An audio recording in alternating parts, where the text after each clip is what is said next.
Hello and welcome to Conversations with me, Ayesha. I'm so glad that you are here. And today I wanted to talk about something that's very close to my heart, and that's something that's come out of years and years of working with so many people, patients, clients, and people, and myself, really. And it's got to do with cleansing, nurturing the body and cleansing so that our body can function optimally for us and we can thrive really. And through the many years I've done many different types of cleanses and guided people through cleanses with various ailments and so on. Some were intense, some were complicated, time consuming, and a lot of them weren't sustainable or could be applied in real life, really. And I'm always looking for ways that are simple, because a lot of time, I hear again and again people tell me, I want something that's so simple, tell me exactly what I need to do, what foods I need to have. You know, I want to know exactly what to eat and what to do, and I don't want it to be too long. And because the reality is that we're living in a Western society, a lot of us are working, we've got obligations with family, responsibilities, things like this, and we want to find something that's gonna fit in with our lifestyle. So I'm always looking for something that's sustainable, something that, you know, someone is able to do, carry it out in their own lives in a way that's simple, in a way that's enjoyable, but also in a way that they can see and feel the difference. And I'm always looking for something that works long term. And so when I'm talking about cleansing, the big talk has been for years, how to detox and do this detox and that detox.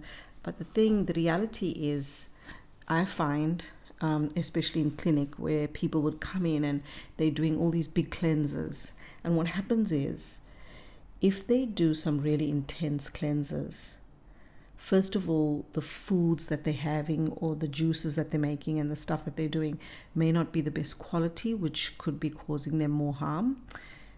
Also, the elimination pathways may not be as effective, so that will be causing them more harm long term. They don't fully understand what it is that they're doing with the cleanse, but they're just trying to throw something at their body really quickly because there's this urgency to just feel better, and no matter what it is. But the problem with that is, over time, that can impact you in a negative way. In saying that, there are a lot of cleanses there, and there are so many good ones that can create so much change and so much beautiful experiences for yourself and so much healing. And over time, you can feel the difference and you can feel the benefits in your body. And so there are some really beautiful cleanses. For me, however, through all the years of doing this, I find now that if a cleanse is gentle, because I've really discovered that the more gentle we are with our body, the more effective whatever we're doing is. Our body seems to respond to being gentle and being nurturing to it. It responds very well that way. And so I wanted to find a cleanse that I enjoy personally, that I know I will be consistent with, and that I can feel the benefits short and long term. So through the years, I've been trying to do various things and see what feels good. And to be honest, a lot of the different things I've done have been really good. But I've finally come to something that I feel like we've perfected it quite a bit. And it's the 4-day nurturing cleanse. So I wanted to do it in a way that wasn't too long, and I feel that 4 days is really good. It's perfect. And I wanted to create something where you could adequately prepare, and if you prepared the day before, you were set for the 4 days. And so it's not something that you had to think about so much, because I wanted to create something in which during those 4 days you actually could take time out within yourself and really start noticing your body, notice what's happening, becoming aware of the body. Actually, this reminds me of something when I was younger. So I was, through my years growing up, I was raised as a Muslim, right? And we'd go to school, and after school we'd go to Muslim school, and we'd learn about the Quran and the history and all of this. And there were so many valuable lessons there, positive and negative. And right now I would say I'm not any religion. I've got a very strong connection with God, source, the all that is universe. And I feel this is a very personal thing, you know. Each one of us can go within and feel that connection with source, with the all that is. I find that now I feel that deep connection, deeper than I ever had when I was in a religion. Right, but there are some very valuable takeaways that I've learned through some of the processes and things like this. But one of the things that we did, and I'm sure many of you know, in Islam we do the Ramadan. So we fast for a month, right? And from the age, I think I must have been about 10 when I started practicing this, because you know, all of my sisters were doing it, my friends were doing it, and the Muslim people in school and in Muslim school were doing it. And so you felt part of this community. And there were very positive things that I learned from it, because it was really a time of connection and celebration and giving. And also you start really learning more of the body. You realize how strong the body is and how resilient the body is, because when we'd fast from sunrise to sunset. And when you fast, you're not having any water or food. And you would think, as I was 10 I think when I started it, and I was quite tiny actually, you'd think that you'd not be able to do it. But you know, those were different days. We'd be able to do it, me and my sisters and all the other kids. And you learn a lot about your body. You become more aware of your body. You become more in touch with your body. And you start valuing food a lot more, in terms of, you know, when we break our fast, we'd have dates, and that taste of a date when you're fasting, and the smell of it, and just the foods that would be cooked. And actually, in the place that I was, we'd have this thing where the neighbors in the street, whoever were Muslim and fasting, just before we'd break our fast, the kids would go to each of the houses and gift a little plate of whatever we were eating that evening. So if your mom made samosas or something like that, you'd go to the next house and give a plate of that, and they'd give you a plate of their food. And so when you'd be sitting to break your fast, you'd have food from all the neighbors, you know. So that was really fun too as a kid. But so you start really appreciating that connection, that community, and the taste of food, and tuning into your body and what it feels like when you are really hungry, especially the first few days of fasting, when you really feel the hunger and the thirst. But as the days progress in the month, you just become used to it. It's really quite interesting. And I swear, looking back, those months of Ramadan was always really joyous, because I suppose you felt cleaner in your body. And now, as an adult, understanding fasting a bit more and understanding how the body works and cleansing, you understand now that, oh wow, because you are not putting any foods into the body, especially when you're not putting toxic foods into the body, it really does create this detox effect, but it also calms the nervous system. So I really wanted to, in this fast, in this 4-day nurturing cleanse, really, it's not a fast, because we are cleansing the first few days, and then we do a 24-hour fast at the end of the 4-day cleanse. Not at the end of the 4-day cleanse, I think on day 3, let me just see, on day 4 is when you're doing your 24-hour fast, right? So during the cleanse, what's happening is, when we start when we have the intention to cleanse, it's almost there's this awareness within the body that it starts getting ready for this period. And that's really beautiful because it creates this sacred feeling, this feeling that this is something that's going to be sacred, that I'm going to do for a couple of days for myself, for my body, for my health and my well-being. Because, you know, in traditional times, in sort of like in past times, our ancestors and so on, they did cleanses, they did periodic fast. No matter which culture or religion you are, there were times of where you'd fast and respect the body, and there were herbs and things you take. But in Western society, we've lost touch with a lot of these things. And the funny thing is, when you think about it, you go back to one of the biggest studies that was done by a gentleman called Dr. Weston A. Price. So he was a dentist, and he saw the connection between teeth and nutrition, and how your nutritional status affected your teeth and so on. So your body's always talking to you, right? And he did a study which couldn't be repeated in this day and age. And what he did was he went all around the world, Africa, Europe, Asia, and so on. And he wanted to meet people that were not disturbed by Western society. So people that were living on the land, and they didn't. And what he found was, no matter where he went in these societies, these people were happier, they were healthy, they didn't have Western illnesses, they didn't have too many teeth issues. The kids were happier, healthier, more robust, they had wider jaws. And there's actually images that they've put all of his findings in a book called Nutrition and Human Degeneration by Dr. Weston A. Price. It's a really good book to have, actually.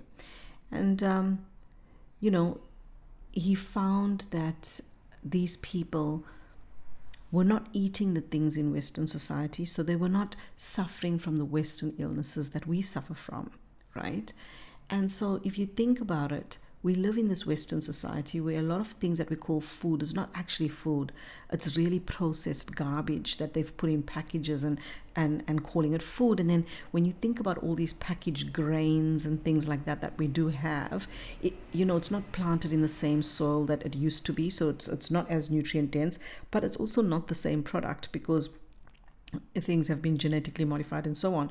So we're putting all of these things into our body, all of these so-called foods, and our body is naturally meant to detox us. So, if we look after our body, we've got powerful detoxification processes within the body, So the liver, the skin, the lymphatic system, the lungs, these are all part of our detoxification systems within the body, and obviously the colon elimination and so on, right? So in Western society, we need to be cleansing more than our ancestors did because we are exposed to so much pollution, and even in our environment, in our water, like everywhere, right? So this is why it's become more important to cleanse, more important to detoxify our body. And even if you think about this, our ancestors, they would naturally do cleanses and detoxes periodically, and in Western society we don't do it, yet we need to do it more because of the environment that we are exposed to. So that was the idea with the 4-day nurturing cleanse, and this is why I thought I'd come on and do a little talk about it so people will understand where the idea for it came from. And it's really come from all of my experience through the many years of working, in health as a registered nurse, and then as a nutritionist, colon hydrotherapist, and so on. So I've had quite a few people do this cleanse now, and it really blows my mind. I mean, I do it. I've literally last week ended my 4-day cleanse for the beginning of this year. And the good thing about this cleanse is that you could do it periodically. So you could do it once a season, or you could do it a bit more if you felt you need, if you've got a condition or lots of toxicity in the body. This is a gentle way to do it, to support the body and help the body over time to remove these toxins so it can function more optimally, right? But when you do it too, you could do it as is. So it's an ebook, so you can do it exactly as I explain it there. But then from time to time you could add in your parasite cleanse with it. So this time I added in some gentle herbal combination, and a binder, and that's just to help with my little bit of a parasite cleanse for this year. So not only do you end up feeling amazing, but it's so supportive for the body. And so what I've been noticing is when I do the cleanse, for weeks later, my body feels amazing. I feel like I've got more energy. I feel more flexible. And I mean, I'm going to be 50 this year, and I'm I'm quite active. I do jiu-jitsu, I do boxing, but I do yoga. I do what's supportive for my body and what I enjoy. So each of us is different. I love walking, and I find that as I get older, what I do for my body in terms of exercise changes to suit how my body feels and what I feel I tolerate really well. So at the moment, this is what I do, and I find that doing the cleanses really supports my strength, my energy levels, and just generally how I feel mentally, right? So as a preparation for doing a cleanse, we want to mentally prepare. So, we start thinking about, okay, what are my reasons for doing the cleanse? What would I like to accomplish? And sort of, it may be a good thing to journal as well before you start. So you're setting that intention, and it really helps with how the cleanse is going to go as well. Because when you set the intention, you realize, okay, maybe I'll start the cleanse on the Saturday so I can get everything ready on the Friday. You may be off on the weekend, so for Saturday and Sunday, you'd have the day off, so you could organize yourself. And perhaps you might go back to work on the Monday or Tuesday. If you don't work, it's even more fantastic, because it will be great to have the 4 days off. And then you can set an intention, because intention is really powerful. Everything starts from your thought. So when you have a thought about something, you're literally putting out that energy into the universe. So if your intention for the cleanse is to be beautiful and powerful and calm and relaxing and connecting more deeply within, you're really setting that intention. So what will happen is things will open up for you through those days so that you have a more pleasant experience. You may want to tell your loved ones or people around you, hey, this is what I'm doing, so I really need you to support me during this time, whatever that is for you. And then when you do it, you want to source the best quality ingredients that you can. So when we're talking about any sort of animal products, meat and chicken and so on, where I am here in the Central Coast, New South Wales, we are lucky. We have a couple of farmers that love animals, and you can go and see how they do things. You can source from them. They're at markets, but I'm sure wherever you are, if you look around your community, you'd be able to get some good grass-fed, grass-finished animal products, because they're going to be really important during the cleanse. We make very specific soups and stocks and things, and the vegetables and seasonal fruit need to be organic. No amount of washing will get those pesticides out, and it's equivalent to just having things like antibiotics in your body every day. So we want to make sure that our vegetables and fruits are organic. So things like that is going to be really important. Hydration is really important during the cleanse, and hydration is more than just drinking water. I see a lot of people that have gut dysbiosis, like gut issues, autoimmune disease, things like this going on, and they say, I drink so much water, but I'm always thirsty, and there's so much more going on there. It's not just drinking a lot of water is going to hydrate you. So we must understand what our mineral levels are like within the body. So it's important to bring that in. So one of the best ways you can do that is through good quality salt. So I love Celtic sea salt. I feel like it's one of the best, but also really good quality Himalayan salt will be good too. And you could do things like, not only are you going to put it in your food and so on, but you can put some salt under the tongue before you drink your water, or even take a pinch of the salt and put it in your glass of water. That's a good way to assist the body in hydrating, for the water to go to where it needs to go. You can even squeeze some lemon in water and have it that way. There's ways in which you can do it. And obviously the food you eat, the quality of the food you eat is definitely going to help with your electrolytes and that within the body. So when we're doing this cleanse, we're also making sure that we're supporting the body in that way. So this cleanse is very nurturing to the body. It's very healing to the body. It's very nourishing to the body. Yet it's removing all of the toxicity from the other things that we do have. And we're incorporating very specific foods to actually help with chelation, to actually help with movement of toxins out the body. And obviously there's very specific practices to support the elimination pathways in the body too. Now, with the cleanse, it's also really vitally important to look after the mental, the emotional, the energetics. Okay, so meditation becomes essential, really. And the practices of going within and contemplating, and whether for you it may be taking a walk in nature and just being really present to the plants, to the smells, to nature. If you're going to the beach, feel what it feels like to have the sand in your feet, and feel the water, and feel how it feels when you swim in the ocean and you come out, that very clear feeling, because salt is very effective on an energetic level, right? It's very cleansing. It's very neutralizing for us energetically, salt water, and things like that. So I use salt in a lot of my energetic practices, because essentially salt is crystal, right? So just like water is programmable, there's a lot you can do with salt, but that's a whole other topic for another day. I could go down a tangent there. But meditation becomes really important with this cleanse. So I would highly advise starting a meditation practice. If you've listened to any of my meditations, the mini meditations, start doing something every day. Consistency is the key. Even if it's just 10, 15, 20 minutes a day, that's sufficient to start off with.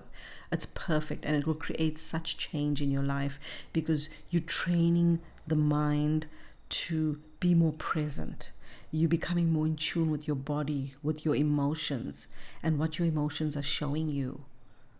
And there's no need to go down the path when you're feeling emotions. And I would love to have a talk about emotions alone, because it can be extremely healing when we learn how to deal with emotion. Emotion is actually our body's natural guidance system. It's a tool, and it's brilliant, no matter whether we call it negative emotion like anger, rage, whatever it is. How do we use that so that we can shift into more of who we really are, and not see it as something that's negative and something that's bad, but actually something that's, wow, my body's showing me something. Let's go. Let's see where we're going to go with this. Right? So I'd love to do a talk on that. That's something that's really important in healing the body. But for today, now that we're talking about cleansing the body, it's not only just cleansing the physical body, we're also cleansing the mind in a sense, because so many of us are exposed to so many things in this environment, from what we watch on television to what we listen to conversations we have with people around us, to maybe what we're exposed to as work, etc., right? And when we're exposed to all these different things, it's what we're consuming. It's coming into our field, into our energy field, into our mind, into our body, right? And so this acts as a time for becoming more aware of that, because what starts happening is our thoughts just respond to that, and without even realizing it, we have thoughts that are on repeat that are quite negative, and we don't realize it. So when we start becoming aware of our thoughts, about what we're thinking, and we'll realize how that affects how we're feeling, a big shift can happen there, because you start becoming the observer of your reality. Where when you have a thought or an emotion, instead of judging yourself, you can go, oh, isn't that interesting? Ayesha's thinking this. Oh, and look, she's getting tension maybe in her gut or her lower back. Wow, isn't that interesting? You start to observe your experience in a non-judgmental way. And that is so healing and nurturing for yourself, because that part of yourself, whether it's your physical body, your mind, starts to feel heard. It starts to feel that it's okay to be exactly who you are. And it's okay to think that and feel that, because now it's being heard. And who is it being heard by? You, that higher aspect of yourself, that part of yourself that's connected to your higher self, to your God, to all that is. That part of yourself is listening in a very loving, nurturing way. And when you start feeling heard in that way, something softens.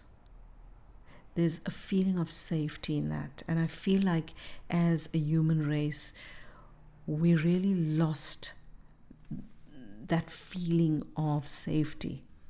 And a lot of us are functioning, almost all of us are functioning out of a very stressed nervous system that feels unsafe in this world. Feel what that feels like when I say that. We have a nervous system that is so stressed and it feels unsafe in this world. Imagine for a moment if you were the one that could bring safety back to your nervous system. If you were the one that could bring calm and love back to yourself, because essentially that's all you are seeking. And you can do that now for yourself. And this is what is meant when people say the answers is always within you. The answers is always within you. Let that sit. You are the one that can allow yourself to feel safe. And I almost want to say to feel safe again, but a lot of us were also born into families and to situations where it never felt safe, where we were always brought up with this tension within us that you've got to be hyper vigilant, you've got to be on guard because this could happen or that could happen. So, some of us were born into that, and not that we are victims, because nobody's ever a victim. We choose to come into this reality through the parents we come into, for the experience, for the lessons. And it's very empowering to know that, because once you know that, you then can start going ahead and learning from those experiences and growing and finding your peace, your joy, your calm, your safety. It's a choice. So with this cleanse, it's also about nurturing the nervous system, the mind, the emotional body, the energetic body. So not only are we only putting in the foods that are going to heal and nurture us and give the body the message that it is safe now. It is safe. There's nothing for you to stress about. You can calm down now. It is safe. I'm ready to let go. And then we also do this with the mind. With our practices, we do this on an energetic level, to let our energy body know it's okay to let down. I'm safe. I am safe. And you can do that now. Take a few deep breaths, put your hand on your heart, and just repeat a few times. I am safe. All is well. I am safe. All is well. I am safe. All is well.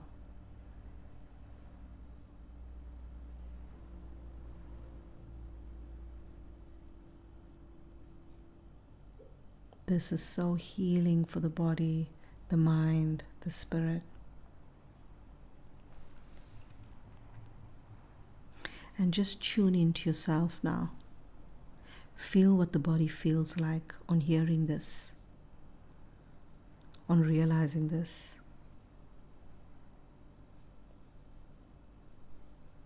The body doesn't need punishment.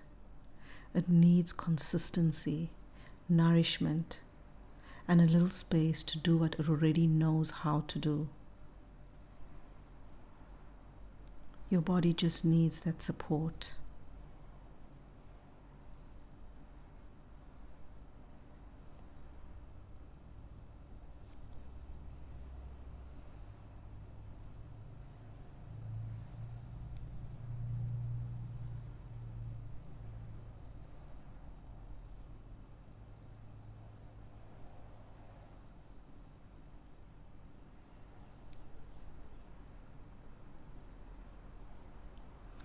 And also remember, the body loves consistency and it loves rhythm. The gut responds quickly when it's given the right tools. And really, the 4-day nurturing cleanse, 4 days is enough to reset without overwhelming the body, without overwhelming the nervous system. Because remember, when you're removing this constant decision making around, food, the body relaxes. When the body relaxes, it starts to heal.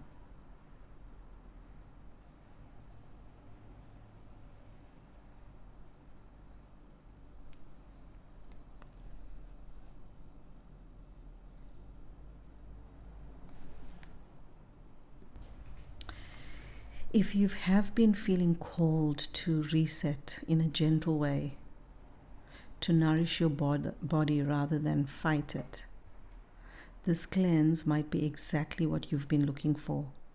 And this is exactly why I've created it. I wanted something simple that could be accessible to everybody. And that's a tool for life, really. And it's a way to be so gentle with your body, but give your body the opportunity to do what it already knows how to do. Whatever you choose to do, remember, your body is always working for you. Sometimes it just needs that little support. And this is a great way to provide that support. So if you are interested in doing the Nurturing 4-Day Cleanse, you can access my ebook, and the link will probably be below on this podcast. At the moment, it's just $11, and I wanted it to be accessible to everybody. But for a limited time, and then the cost will go up slightly, but this is the perfect time, the perfect opportunity for you to take advantage of this situation and start your cleanse. If you have any questions, please do send me a message, and I'll be happy to get back to you. I hope you enjoyed this conversation, and you're quite welcome to message me if you have questions, and that even on what we talked about today or on the cleanse itself. I will be uploading a meditation with this episode today, so I hope you enjoy it and have a beautiful rest of your day or evening. Thank you for listening. Bye.